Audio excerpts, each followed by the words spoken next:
लोग जो लोकतंत्र की बात करते हैं तो मैं याद दिला देना चाहता हूं, कांग्रेस पार्टी के पहले प्रधानमंत्री श्री जवाहरलाल नेहरू 0 वोट पाकर प्रधानमंत्री बने थे। भारत के इतिहास में इनके जितने प्रधानमंत्री बने, इंदिरा गांधी जी क्या चुन के आई पहली बार? नहीं, कांग्रेस के अंदरूनी लड़ाई, इंडिकेट सिंडिकेट की लड़ाई में गूंगी गुड़िया के रूप में आई। स्वर्गीय राजीव गांधी जी का चुन के आए? नहीं, इंदिरा जी की दुखद हत्या से उपजी परिस्थितियों के कारण बनाए गए। भारत के राजनीतिक इतिहास में लोकतांत्रिक ढंग से अगर किसी पार्टी के 2 ही प्रधानमंत्री चुन के आए, जो जनता के सामने हमने रखा यह प्रधानमंत्री होना चाहिए और जनता ने चुन के कहा यही प्रधानमंत्री होना चाहिए, एक श्री अटल बिहारी वाजपेयी और एक श्री नरेंद्र मोदी। भारतीय राजनीति में बहुत सारी चीजों का पटाक्षेप हो रहा है।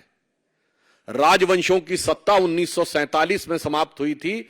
अब लोकतंत्र का आवरण ओढ़े हुए जो लोकतांत्रिक राजवंश हैं, उनकी सत्ता को चुनौती मिल रही है और उनको लग रहा है कि आने वाले चुनावों के बाद उनका भविष्य क्या होगा। और यह मैं ऐसे ही नहीं कह रहा हूं, आप उत्तर से दक्षिण तक देखें तो 2019 के लोकसभा चुनावों में देश की प्रबुद्ध जनता ने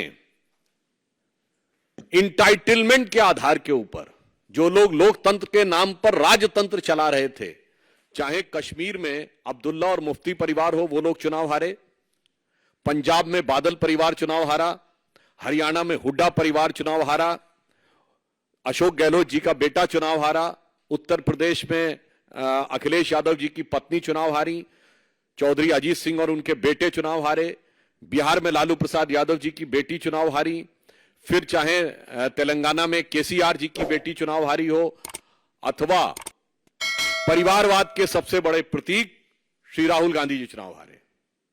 तो खड़गे जी, यह सत्य है।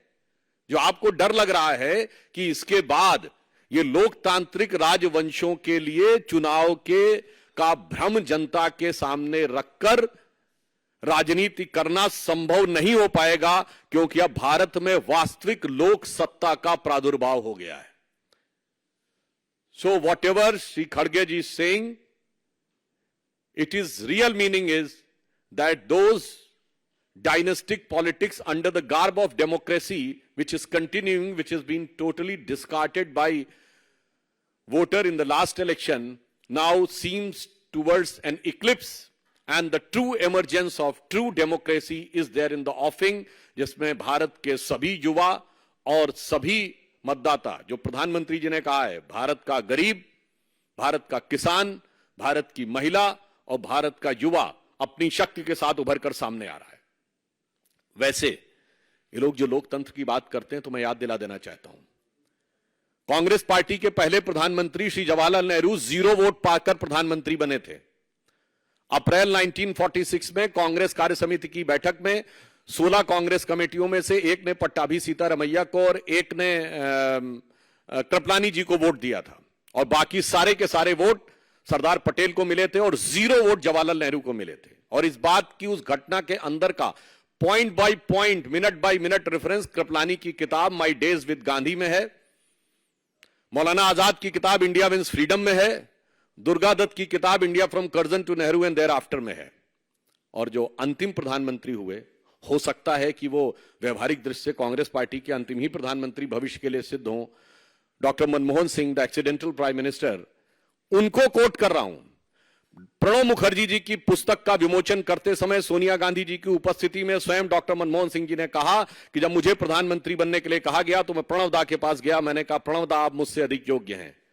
डॉक्टर मनमोहन सिंह कहते हैं प्रणब दा आप सबसे अधिक योग्य हैं, मगर मैडम ने मुझे कहा है। लोकतंत्र का अद्भुत स्वरूप है। पहले प्रधानमंत्री से लेकर अंतिम प्रधानमंत्री तक, 0 वोट से लेकर 0 वोट तक प्रधानमंत्री बनाने वाले लोग आज कहते हैं कि लोकतंत्र हमें समझ में नहीं आता है और लोकतंत्र के वास्तविक रक्षक वो हैं।